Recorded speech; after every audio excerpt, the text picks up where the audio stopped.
Alright, so here's my custom brooder that I just built yesterday, and just made it out of some old junk lumber that I got off a construction site, you know, just repurposed materials.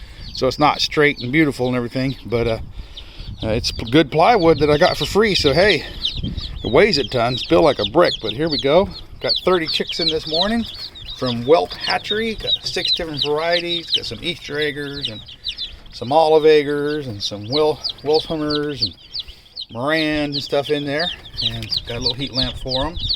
And you can see here I got this 1/4 inch mesh that they walk on, and you know, so they can poop. And now if you're indoors, I actually built it so that it actually has a tray table, a cleaning tray that you can just buy this off Amazon, which goes in the dog kennel. And but when it's warmer and if you're outside, you can just take that out completely and don't have to clean it. But if you want to use this indoors, and you also can put newspaper and stuff down if you just don't want to wash it, but I don't have any newspaper this morning. I'll get some later. Anyways, there we go. Nice little brooder. I made a video, a complete video, how to build this thing. And so look at my channel if you are interested in a step-by-step video on how to make this brooder.